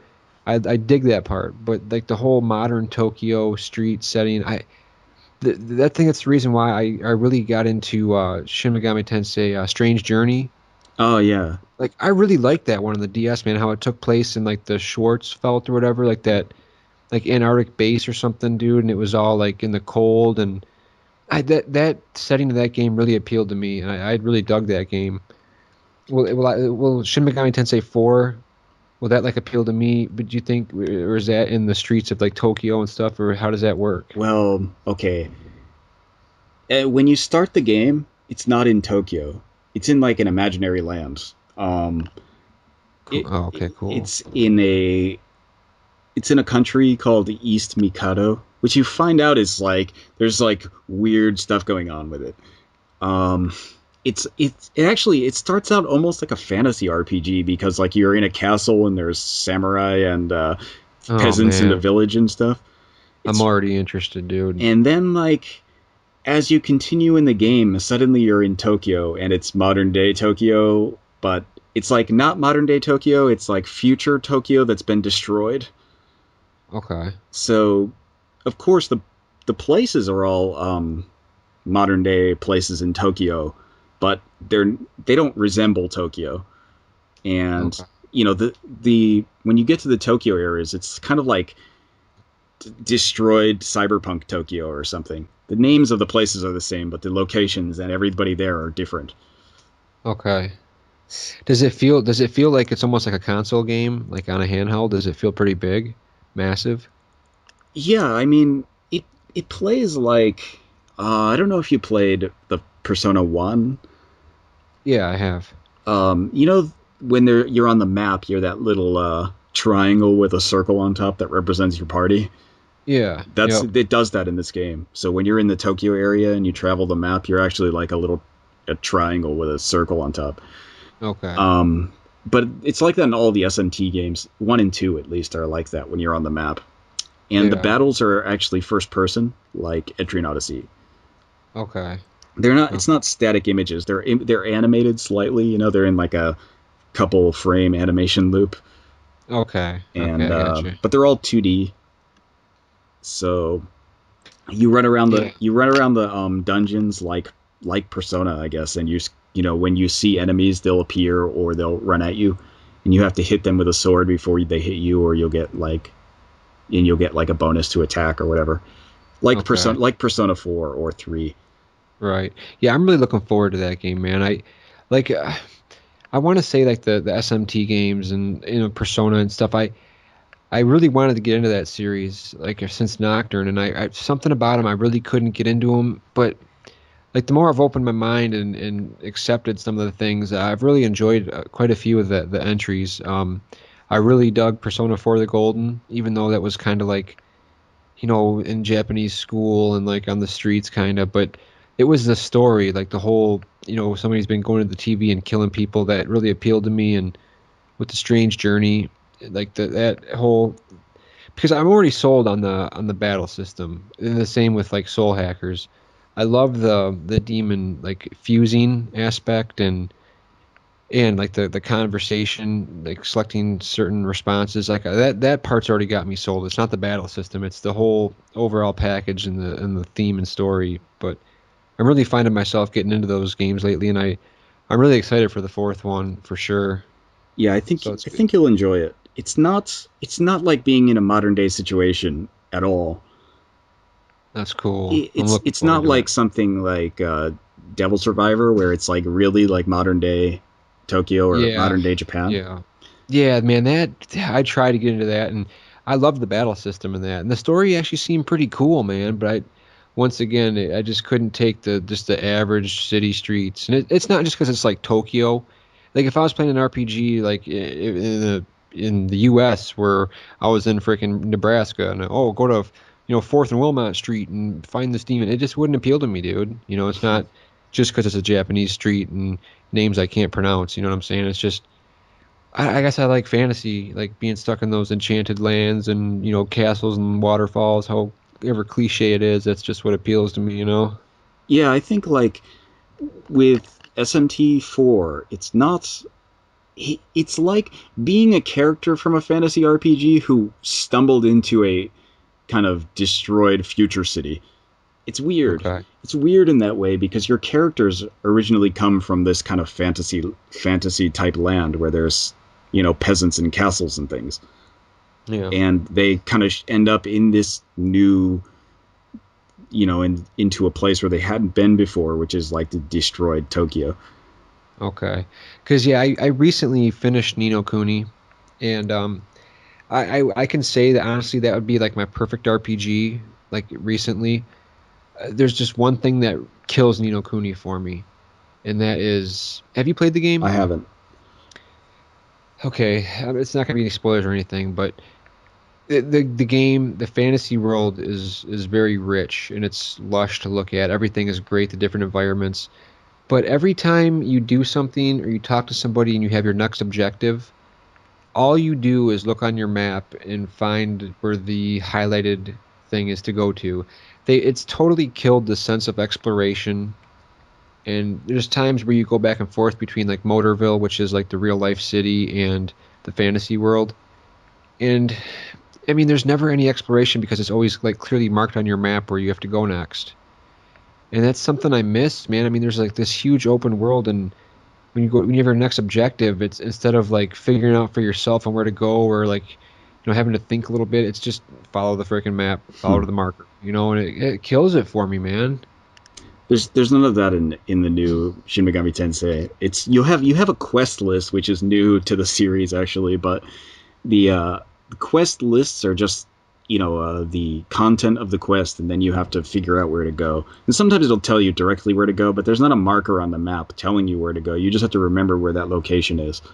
Yeah, and granted, it's not a deal breaker in Nino Kuni because there's like tons of side quests to do and tons of like stuff to do, but when you're sticking to the main quest, it's just a matter of talking to that character. He'll tell you what's going on, everything you need to know. And then when you're done talking, your objective is magically lit up with that marker. You know exactly where to go. And, which I guess is good for some people because it can get frustrating. Like, oh, I don't know where the fuck I gotta go. I'm backtracking. Oh, I'm fucking lost. This is pissing me off. But Yeah, well, the you game know, is kind of centered more towards children, so yeah, yeah, it is a kind of thing where like it might be helpful if you're a kid. Though I don't, yeah. it's not really. I mean, when I was a kid, I didn't have that, and I was fine. No, yeah, me too, man. Playing the original Lunar, dude. I mean, shit, you didn't see your enemies on the map. You know, when you had to go to the White Dragon's cave, you had to fucking walk out of the town and find where the hell you had to go, and if you got into, 70 random encounters on the way there, better hope you have enough healing items to win all the battles and then still explore the cave at that. So I'm used to the old school challenge. So it was a great game. If they would have replaced all the children characters with like some older characters, but as in terms of like the setting, the fantasy setting, and the actual locales and art direction, a stellar game. And it's like I'm playing through the Tales of the Abyss right now on the 3DS, and I beat that when it first came out on the PS2, and that's another great game, man. Where just the locales and the scenery. It's like, I'm 25 hours into the game, and I'm still like coming into different towns that are just the art direction just blows me away, man. Like there's a city that's built on water that floats over the water, and there's like lush waterfalls flowing through the different towns and houses, and it's just amazing, dude. And this is 25 hours into the game. I'm still seeing fresh, new architecture, new towns, new environments, and it's just amazing. Great game. Yeah, I think now that I'm thinking about it, have you? I mean, since we're supposed to be talking about the next generation, have you thought of anything for the Wii U that makes it more appealing? I mean, recently there haven't been any real announcements for it, but have you found anything about it besides like the stuff we talked about earlier that would make the Wii U exciting for you? Man, to be honest with you, the most appealing thing about the Wii U right now is being able to play like Xenoblade Chronicles, Pandora's Tower, and The Last Story in HD. I don't want to like burst your bubble here, but I think when you play Wii games on the Wii U, they're not upscaled. Oh, good God. Really? Yeah, I don't think they're upscaled to HD. I think they're just like played through HDMI in 480i or whatever. Oh man, see, I'm so in the dark. I haven't been even reading up on anything on the Wii U at all. I've If that's the case, recently I've been thinking like I'm gonna buy a Wii U. I know I'm gonna eventually buy one. I'm not. It just it's the kind of thing where like there's been such a like no announcements for it. It's just it's and the stuff they've been announcing, even when they do make announcements, has been so mediocre to just who cares. It's like for me especially because I don't like Nintendo's first party stuff. Almost all of it really. I'm not a fan. yeah, So buying the Wii U is a gamble for me because like I can't even bank on the fact that like well Nintendo's going to put out some good stuff because really I don't think they are. So it's the kind of thing where I know I'm going to buy one because I really want to get Fire Emblem Cross Shin Megami Tensei. But yeah, besides that, there's a few things that I'm interested in like the Wonderful 101. The platinum game. yeah, That yeah, that one is that one looks pretty good. Though they said it's going to be really short, but doesn't really matter if it's fun. It's fun. Uh, yeah. See, I'm in the same boat as you with the Wii and with the Wii U and basically any Nintendo system that has come before it. You buy the Nintendo console for Nintendo's first party offerings because the GameCube didn't exactly set the world on fire with its, I don't want to say, third party exclusives or its third party support. I mean, the GameCube for the most part got the most multi-platform games that the Xbox and PS2 did, with a few exceptions. The 60 going farther back, the 64 didn't really have strong third-party support. The Wii U got a lot of it, but a lot of it was shovelware and a few gems. But like you said, you buy a Nintendo system for the first-party offerings, and like you, I'm not all that into Nintendo's first-party offerings. I mean, I like Zelda, I like Metroid, I like Fire Emblem. Yeah, Um, see, in my case, for Nintendo first party stuff, if Intelligent Systems makes it, I'm okay. And Intelligent Systems, like, basically they make Fire Emblem and Advance Wars. yeah, That's about it. I mean, they don't really do anything else. Every once in a while, they'll put out another game, but it's, and they made, like, Cubivore, I think. That was good, but that was on the GameCube. yeah. It's the kind of thing where, like, beyond that, I'm not a fan of Zelda. I don't really like Zelda. I haven't played Metroid since, Metroid Prime, Yeah. and I haven't played. I'm not like really into Pikmin. I'm not a fan of Mario. I don't like whatever millionth Mario game they're gonna put out. I'm not really excited about Mario and Sonic at the Olympics or whatever that they announced. Yeah, man. But I'm they did same. announce that they were going to make those three exclusive Sonic games for the Wii U. So I wanted to see how you felt about that because I figured that would push you to get a Wii U, if anything. Yeah, and that's interesting you bring that up because I watched some like footage of the new Sonic Lost World, I believe it's called. Yeah. And it looks a lot like the canceled well not looks like, but I can see elements of Super Mario Galaxy and I can see a lot of elements of the canceled Sega Saturn game, the Sonic Extreme, where like it's got kind of like cube worlds and you can kind of run up the side of it and it like scales around to follow you around. It looks really cool. Um, and I've heard a lot of people say like they're calling it like Super, I mean, like Sonic Mario Galaxy combined, and it looks really interesting, man. And I love Sega. It's no secret. Do I necessarily love Sonic? I mean, I liked Sonic a lot back when he was on the Genesis, and I loved the first three games in Sonic and Knuckles, but I wasn't even really the biggest fan of Sonic Adventure on the Dreamcast, man. I think that was like the start of the downfall. And I'm not really a fan of like the other characters in the Sonic universe, like Charmy Bee and freaking Mighty the Armadillo and all these like I've crazy. I've never even heard of those. Yeah, they're a lot of them are from like Knuckles, Knuckles Chaotix and Sonic Sonic. and his shitty friends is like Yeah, Sonic. What was that one? The multi-platform for the PlayStation 2 and Xbox. Sonic Heroes, I believe. oh yeah.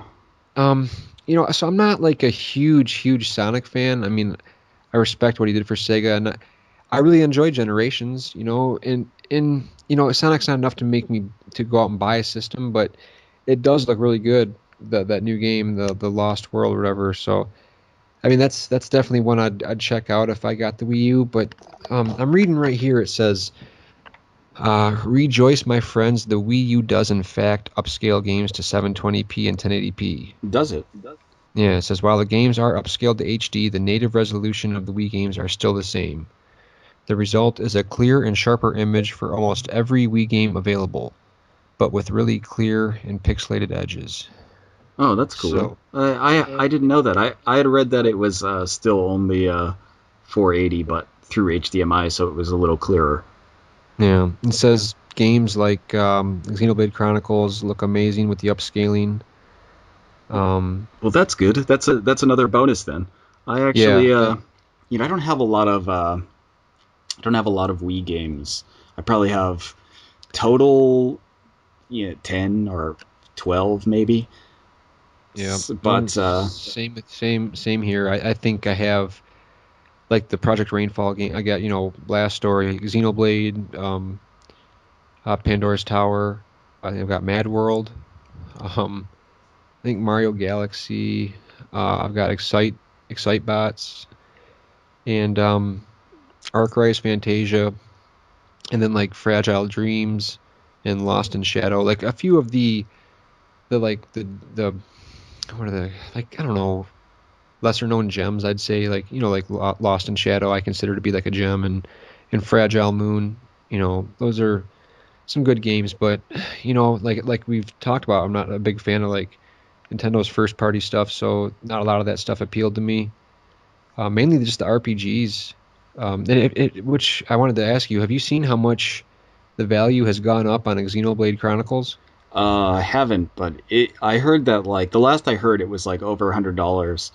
Yeah, man. It just like shot up, over the past couple of months. The prices have just shot up insane. And I remember at the time hearing that that game only came out at GameStop. I remember hearing that, but at the time I didn't think like, oh God, buy a couple copies of this because you leave a couple sealed and shit. I wasn't even thinking like that. I just went in there and bought a copy, like not on release day, like a few weeks after, and they had quite a few copies still.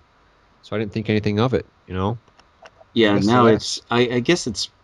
I mean, I doubt. I don't even know if it's really rare. I just think like it was only sold at GameStop so that people have an image of it being rare. Didn't it? It sold Yeah. like a couple 100,000 copies though, didn't it? I think the thing is with that is that it's a great game, and I think word of mouth is spreading, and now people that didn't buy it when it came out want it, and they can't go to Best Buy, they can't go to Target or Kmart and find a straggler copy, maybe like a copy that never sold from the initial batch left over. So that's like driving the demand up, because obviously GameStop isn't going to get any more new copies in, so it might just be a little bit, I don't know, maybe a short production run mixed with the fact that it was only sold at one retailer. Who knows, dude? Yeah. It's but it's a great game, and I'm really enjoying. Did you play the Pandora's Tower? No.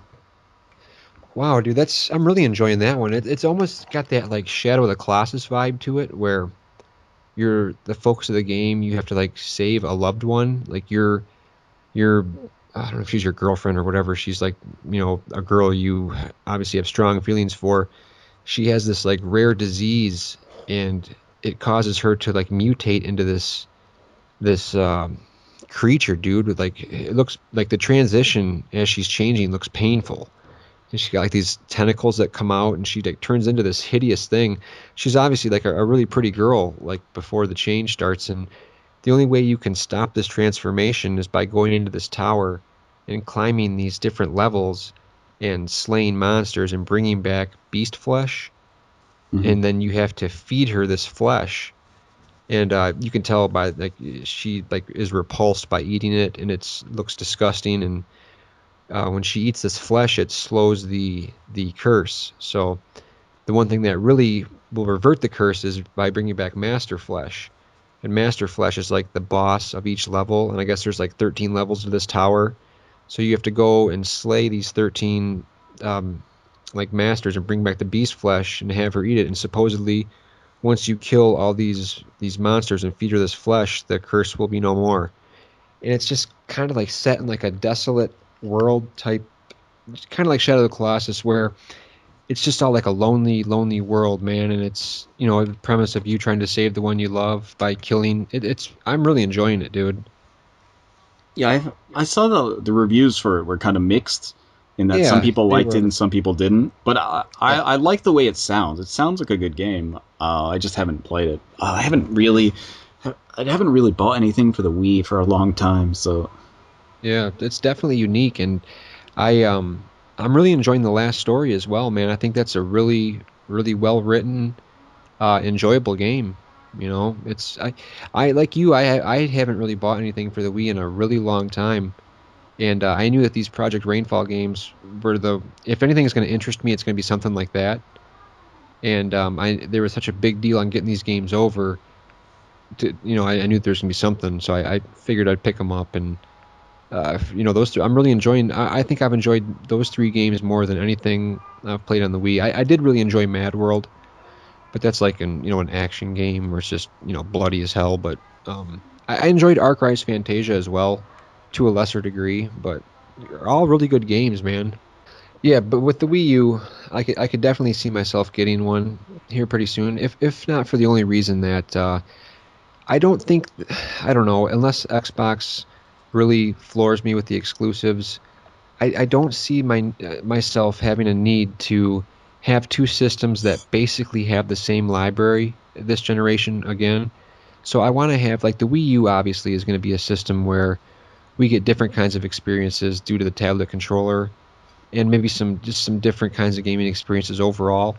I want to have that like on the side, and then I want to have like my main console that's going to get all the games. But I don't know about you, but like I just don't see the need to have two consoles that have basically the same library, save for a few exclusives. I don't know that I need that this next generation. I might just go with the Xbox or the PS4, which at this point it's leaning strongly. Well, I know I have to have a PS4 because Yeah, I enjoy their exclusives too much not to have one. But at this point, I can't see myself having two systems that are going to have such a similar library, you know? I agree. It's the problem is that going into this generation, you had the idea that it would be like the previous generation. If you had an Xbox the previous generation, you had an entirely different set of games than you did with the PS2, and that's like there was crossover obviously, but like there were a lot of exclusives on the original Xbox and a lot of exclusives on the PS2 and a lot of exclusives on the GameCube. But Yeah, in this generation, it was like, if you had a Wii, you had a lot of exclusives, but, you had a Wii. And yeah, if you had an Xbox and you had a PS3, you had some exclusives, but you had like 95% the same games. yeah, And, definitely. you at the beginning of the generation, it had you said like, well, 95% of the games are going to be the same on both systems. I probably wouldn't have both systems. I probably wouldn't have bothered. Yeah, yeah, yeah. It's definitely going to come down to exclusives, and at this point, I know Sony's got me covered in that regard. I mean, there's too many like the Ratchet and Clanks, the Uncharted's, the Resistance, the MotorStorm, the Starhawk, Twisted Metal, Journey, like all these exclusive games is leaning towards the PS4 and a Wii U for me for the generation, and I should be set, unless Xbox really wows me with stuff that I have to have. I just don't see a need to have two consoles with the same library, to be honest with you. Yeah, and Uh, I still hold out some hope for the Xbox One. I don't think it's like a lost cause, and they no, could put out some games that would convince me to buy it. And you know, in all honesty, I know how much people hate it, but I like the Kinect. yeah, So I love the new Kinect features they showed on the Xbox One were really awesome. I thought like it did a lot of things that were really cool, yeah, and definitely, the accuracy and the things it can do is way more than the current Kinect. So yeah, that is actually pretty awesome for me. I liked a lot of that stuff, hmm but so they could do a lot of exclusives that way with the Kinect features. yeah, definitely, And it's kind of like a joke that people think like, oh, better with Kinect, but I can think of some games that actually were better with Kinect. Like yeah, Mass Effect 3 was better with Kinect. yeah, And only because it had the voice stuff, which was really helpful. Like, you could say the lines of the character. It got me a little bit more into the game than I would have been otherwise. yeah. I really enjoyed Rise of the Nightmares. Yeah, You that's a know, good game. I really enjoyed that, dude. I mean, sure, was it like ideal way to play it? Probably not, but I liked the game a lot, dude. I thought it was a really fun game to play, and we never. It's a shame we never did get like a fighting game, not like a Street Fighter or Mortal Kombat, but like a beat 'em up where you could it would recognize your gestures one to one. We never got one of those, and I'd like to see something like that on the new Connect where you could really every move you make and punch you through would react to your on-screen character, and have a like a Final Fight style beat 'em up or Streets of Rage where you could kick some ass. Everything you did on screen would react. You know what I mean? That would be awesome, dude. Yeah, I agree. I'd like to see that actually. It would be pretty cool to have the same kind of setup as like a Final Fight or something where you could. But I mean, obviously, you would get really tired if you had to punch like Guy punches. But if you had to punch like Hagar punches, it would be a lot easier. Yeah, yeah, you definitely get a workout, man.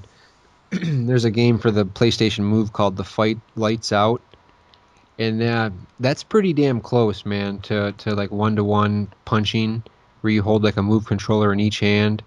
And the only thing is you can't like move your feet because it throws off the calibration. But if you're willing to stand in the same spot, you can accurately throw punches and it connects pretty well. I enjoy that game. I haven't But tried that. I don't have two move controllers.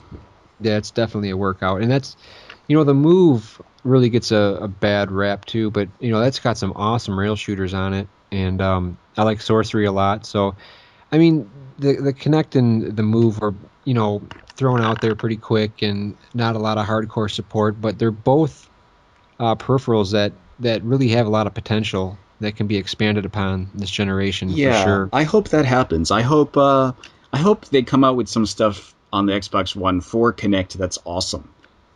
Like Yeah. because it has potential to be awesome. It's just, in the current situation, nobody is going to put the money in to develop it. But, No. when because, it's a split base. It's like the Sega CD or something. It had a lot of Yeah. potential, but no one was going to put money into that because everybody didn't have it. Yeah. Now that it's out of the box, it's a whole different ball game. Yeah. So, but now that every system has it, it does mean that, you can develop and everybody will have it already. And I think Yeah. like the benefit to that is that I think a lot of people who are kind of naysayers to it and wouldn't have picked it up will try it and figure out that like it's actually pretty cool. Yeah. And Definitely. I mean, I would when they announced the Connect and they showed it, I wasn't really excited about it, but I bought one anyway because I thought like, well, maybe they'll put out something that's cool for it. And I've had fun with it. I've played stuff online with it. I played like Connect Adventures with somebody, and it was fun. Yeah. I Yeah, had the even the sports games were fun. I mean, call it a Wii Sports ripoff, but that was a hell of a lot more accurate. Bowling was fun as hell. Golf was fun. I, It was fun. I even have that Hulk Hogan game. Yeah, I've got a shirt for you, man. Do A Hulk you Hogan. I do. I have the shirt. for that I game? remember I remember you saying that a while back, like you and Point were talking about it or something, and I went to GameStop and they had an extra shirt, Hulk Hogan's Main Connect event. Wrestling. Hulk Yeah, Hogan's main event. yep, I've got one. I've got a shirt for you. I uh So. I that game is it's not a really good game, but it's fun and you have like a little Hulkster in the corner giving you tips. It's pretty funny. Um it's not like a AAA game or anything. It's not like the kind of game where you're going to be like recommending it to your friends, but like if you like Hulk Hogan and you like kind of goofy arcade wrestling, then Yeah. it's fun. I don't know. I had fun with that game. Yeah, it's awesome, dude. So we can't properly talk about like next generation predictions and what we think and how it's going and offering comments and criticisms without talking about the 3DS and the Vita, which are kind of next generation handhelds, in this console war, and Yeah, I mean they're already out, but they are the next gen considering like at the beginning of this generation we had the PSP and the regular old DS. yeah, So yeah, they were the start of the next gen, which is yeah, the they were. so the 3DS pretty good at the moment. When it started out, it was like the Wii U, where I was just looking at it and thinking, I know I'm going to get one of those someday, but there's no games. But Yeah. they really kicked it into high gear. Everybody's making 3DS games now, and that's a good thing. The 3DS is a great system. It's got it's not incredibly powerful, but does what it has to do, and there are a lot of good games for it. Very true. And I've always played handhelds, man. I had an original Game Boy, I had a Game Gear, I had a Lynx, yeah, a Game Boy Advance, a DS. I've always enjoyed handheld gaming. Never so much as I have this generation with the Vita and the 3DS, man. I love both of them to death. Like you said, the 3DS had a rocky start. The Vita's having a rocky, whatever you want to call it now. Um, when I got the 3DS on launch, I love 3D. I love 3D movies, and I like 3D in general. So I was really excited to see the 3DS. It seems like when the 3DS came out, like 3D was like riding this huge wave of like box office movie success, and like everybody was talking about 3D. Sony was really hyping up 3D with the PlayStation 3 and the glasses and the TV sets. It kind of seems like that 3D hype and craze has kind of died down.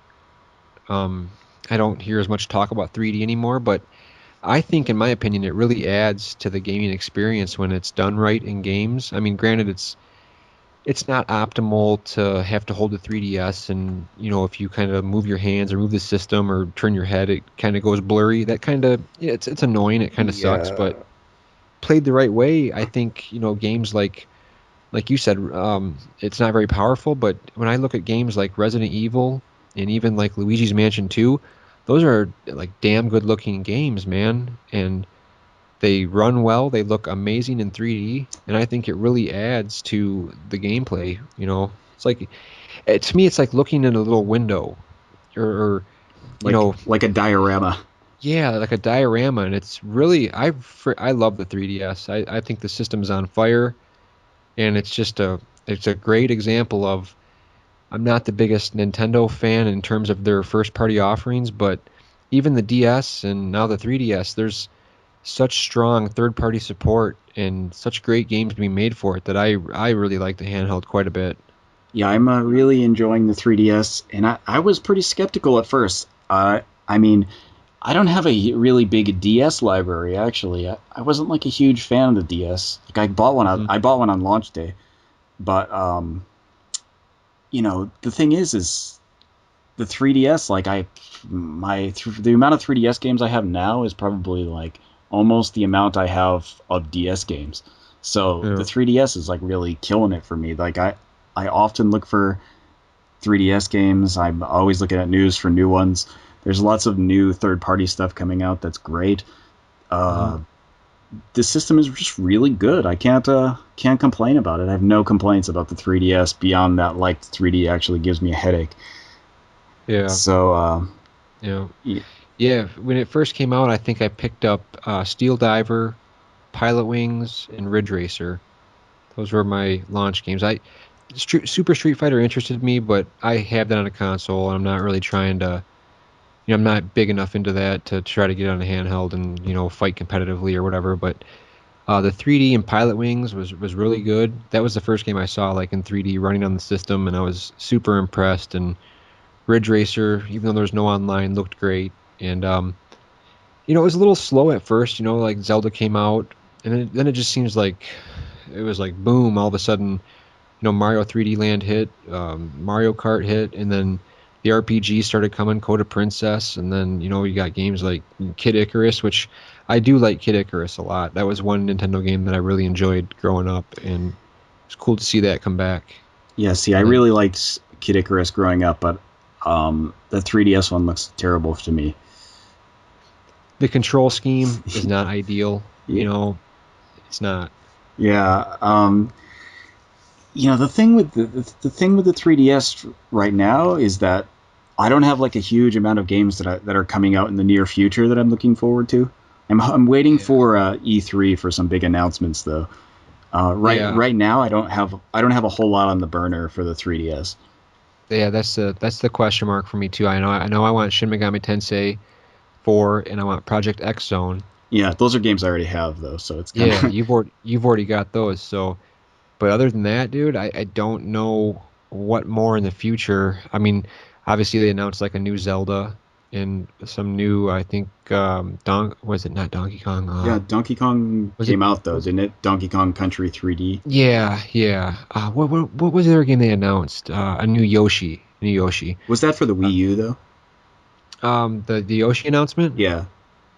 No, they're I don't know if it's a remake or if they're making a new. I mean, I'll look it up while we're talking, but I know they announced a new Yoshi game at one of the Nintendo Directs. Yeah, It wasn't was it that Yarn one where it's like Kirby's Epic Yarn but Yoshi? I Yeah. think so, I yeah. think that's on the Yeah. Wii U. There's one that okay, here it is right here. Yoshi's Island 3DS. Oh, okay. Um it is a new Yoshi Island game has been announced or long rumored to 2006 the DS. The new Yoshi's Island carries on the series' signature core gameplay mechanics. It's a real SNES throwback, gorgeous and retro. It looks closer to the original Yoshi's Island. No release date announced. So yeah, there's a new Yoshi's Island on the 3DS. Um, and the new Zelda. And I'm sure there's another. I would really like to see like a new 2D like side-scrolling Metroid with like the third.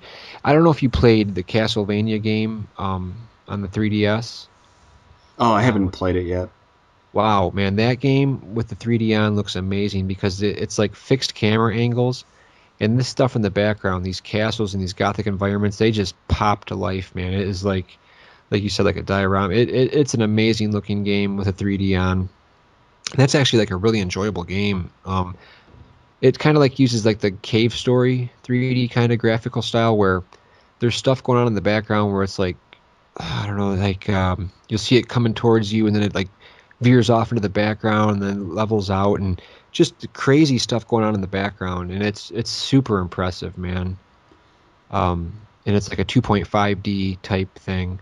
So it's really impressive. So yeah, if you like that Castlevania game, why am I drawing a blank on what the hell it's called? Lords of Cas Darkness or Yeah, yeah, Lords of Lords of Shadow, Shadow, that's uh, what it is. Mirrors of Fate, I believe it's called. If you like, did you like Lords of Shadow or the console? Yeah, Lords of Shadow it was, right? Yeah, then you'll Yeah, I love really you'll liked that. I really liked Lords of Shadow. you gotta play the 3DS one, then you'll love it. It's really impressive. Um, so yeah, 3DS. What about the Vita? Oh boy, now the Vita, I think it's got potential to be my favorite portable ever made. Um, I was super, super excited for the launch, and I think it had a great launch, man. It had, obviously you don't care, but a new Uncharted game. It had a new Wipeout. It had an Army Corps. It had Dynasty Warriors. It had what else, dude? An amazing launch, a nice variety of titles. I agree. I And think the Vita had a really strong launch. Not for me particularly, but there were a lot of good games on the Vita when it came out. yeah, and what's sad is the way it's being treated. I mean, we've had one really strong exclusive that came out like relatively shortly after launch, and that was Gravity Rush. And now we've just got the recently released Soul Sacrifice, which is another strong exclusive. But the system is just, I don't know what they're doing. I mean, they've got to make some new original. Sure, the crossplay stuff is really cool. It's great to buy one. Like I bought Sly Cooper 4 and I can play it on my PS3. I can save it and do the crossplay and play it on my Vita instantly. No hassling between saves, very smooth. But it's not enough, man. We need some new games built specifically for the Vita. I think it does a lot of things very well with its online and cross game chat and the speed at which you can access trophies and do other things. It's technically a freaking marvel. I mean, Uncharted looks better than the first Uncharted on the PS3. I mean, it's an amazing piece of kit. The hardware is very impressive, and it's a shame to see what Sony is doing with this system because I mean, how much longer are they going to wait to? Yeah, see, That's the that's the thing with the Vita is that in Japan there's actually a lot of games announced for it. yeah, So there's actually been a bunch of games that have come out that didn't come out in the U.S. So there's a bunch of stuff like Tales of Innocence R and Tales of Hearts R, and then yeah. there's like what's it called, Demon's Gaze and Labyrinth Cross Blood. I read that it actually outsold like the 3DS and like a bunch of other systems for a couple of months there. Is Yeah, that when the price dropped, it had a huge sale streak where it sold a uh, ton. That was like at the same time that what's it called, Soul Sacrifice came out. But yeah. there's a bunch of stuff still coming on the horizon for that. Dragon's Crown is going to be on the Vita, and Yeah. God Eater 2 will be out, and that Mind Zero game, which is looks like Persona 3.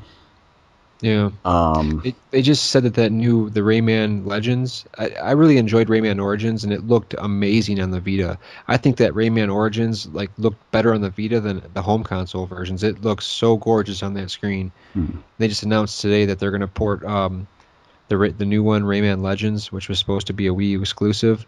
It's going to come to the Vita with like bonus levels and extra stuff that's not in the other versions, and it's going to look just as good, if not better, than the consoles. They said they're really striving to make it look the best it can, and the that's first one cool. looked awesome. So yeah, that's something to look forward to. And there's like Muramas of the Demon Blade. That's already out here, but I think Oh, that's have coming you? out in the U.S., right? Yeah, I've got the special edition pre-order. Are you going to pick that up, or I'll pick it up have you picked? eventually. I've been just waiting on it. It came out on the same day as something else. I think Demon Gaze maybe. So I bought Demon Gaze instead. No, it came out on Oh, the same day as that Curry roguelike Holy Sorcery Story. okay. So I bought that instead, and that was pretty cool. There's also that there's a couple RPGs announced. There's Tokiden, that monster hunting game with samurais and kind of Japanese style monsters. Yeah, Tearaway looks really good too. Yeah, there's a lot of good stuff I think for the Vita too. I like the Vita a lot. The screen looks really nice, and there's like a ton of really good stuff on it. Right, like recently I've been playing like some downloadable games on there. Yeah, me too. Guacamelee is really fun. Yeah, it's all together. The Vita and the 3DS are really good. Like I think recently I've probably been playing the handhelds more than I've been playing my consoles. Yeah, same here. I've been playing a lot. Do you think this will be the last generation for handhelds with the way tablets and smartphones and everything's taken over? And, do you think this will be the last year we get, or the last generation we get dedicated handhelds from Sony or Man, I Nintendo? hope not. Maybe it will be for Sony because the Y- Vita isn't doing so well. Yeah, depending on how they, we'll see at E3 the fate of the Vita for sure. And I hope it's good because I love the system, and I'd hate to see the Vita be the last. This is the longest anybody's ever lasted up against Nintendo. Yeah, 2 generations. It's more than anybody else. You know, But it's the kind of definitely. thing where like Nintendo isn't gonna stop making them. They've already sold millions and millions of 3DSs, and the next Yeah, generation is like pretty much gonna happen.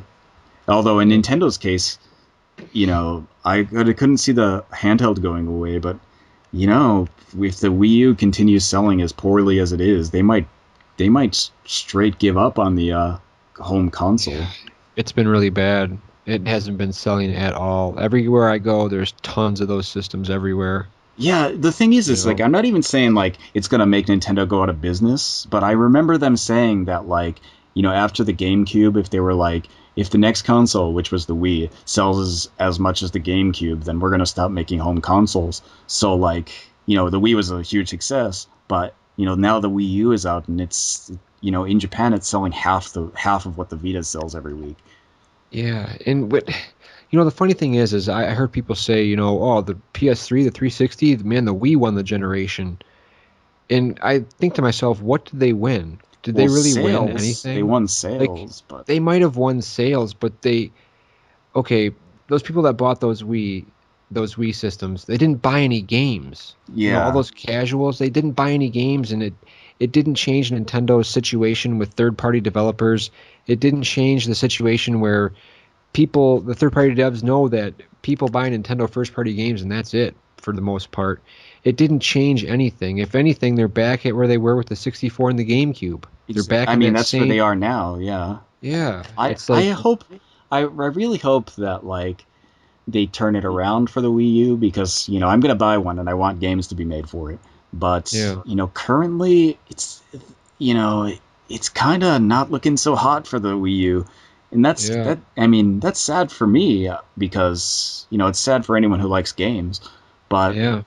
It is. it's the kind of thing where maybe Nintendo will pull out of the home console market and just switch to handhelds only. And Yeah, I mean, not to say that would be horrible, but it would be pretty bad. I think. yeah. I It hope would. I It hope it would. doesn't come to that, but I could see next generation. I could see them putting out another console and again having the same kind of mindset of like, if this doesn't do as good as, if this does worse than the Wii U, then we're gonna drop out. And I Yeah. and I could see the Wii U being like another GameCube, where like the life of it, like it sells like 20 or 30 million total. Yeah, definitely. The tablet is definitely not that nunchuck, and that came at just the right time and piqued the right amount of curiosity from a different set of people. That's going to be hard to repeat on their end. Yeah, You know, and to I hope it does well, but currently it's not looking well. And no. I say that because I'm gonna buy one. So I'm not Yeah. saying that to badmouth Nintendo, No, I'll but buy one too. I will buy one too, it's just a matter of time. And and I can say, in all honesty, I love the Vita, but I can say the same exact thing about the Vita. I hope yeah, it does well, but it's not doing so well right now. right. Yeah, that's true. I mean, no matter where we look at, gaming is really the landscape is changing, dude, rapidly, more so than ever. And there's going to be some casualties, man, for sure. Everything is getting too expensive, and budgets are bigger, and there's more pressure on the studios than ever to deliver a game that sells, and pricing models are changing so much. It's a totally different ball game, you know, and the way these people adapt to the changes is how things will survive. Yeah, It's I hope it turns out for the better. Is what I'm Me saying. too. Me Uh, too. I can guarantee you one thing. I think this will be the absolute last generation for physical release. I think it's going to be all digital from here on out after this console generation. yeah, that would be sad. Yeah, that'll put an end to the all of the um, take the disc out and put it in a new system. And there's a code on it. That'll rid all that. That'll all be a reality because it's all digital. But I think it's where it's headed, dude, ultimately.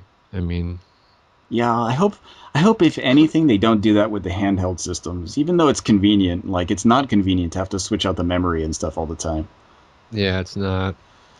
It's not. Yeah, I guess we're getting ahead of ourselves talking about the next generation when this generation hasn't even. But if this is bringing up this much controversy and everybody's got their panties up in this much of a bunch, I can only imagine what the 7 years down the line from now will be, if or 10 years down, if it even is the same as it is now. Who knows?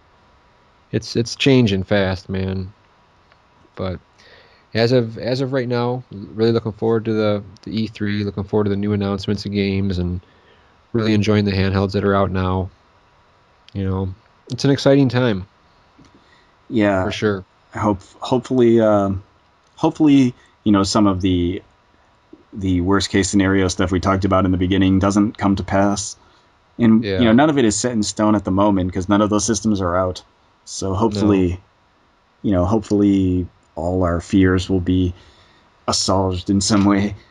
yeah, and like I said, I hope Sony, was listening and paying attention. I'm sure Microsoft is heard the outrage, and ultimately these guys know that they have to make their audience happy. And like we said, the worst case scenario, I don't think they're going to want to piss off that many people. So we'll see. Heading to E3, we'll definitely have to have an episode out shortly after, like pretty close to after E3 comes out, to discuss, and see how far off we were, how close we Mm. were, and talk about it again. Yeah, definitely. I think after E3, like Microsoft they can't look worse. So No, it's not going to be bad news for them, I don't think. But no, it can't get any worse. I don't think. I I guess I mean, shouldn't say that. Maybe I should knock on wood, but yeah, I mean, yeah, I doubt it. I can't think of how they could make it worse. yeah, I mean, because no, everybody pretty much already has accepted the worst case scenario as the true scenario. So, anything that fixes any of that will make them look, even if it's just incrementally, just a little bit better. yeah, definitely. Well, that about wraps it up for this episode. Um, Joe, it's been fun talking again to you. And like I said, my schedule is opened up considerably, so I think we'll be able to get these get this podcast back on track into some regular format of episodes, whether it's weekly or bi-weekly. We'll definitely be able to stick to a schedule now, which if you listen to this and enjoy it, it's a good thing for you. It's definitely a good thing for us because we enjoy doing this. Yeah, it sounds good. I think, we'll be able to get more episodes out as long as, we can fit our schedules together. It's a lot easier now, I think, though. So, Yeah, for sure. For sure. So, thanks guys for tuning in, and we'll see you on the next episode. all right. Talk to you guys next time.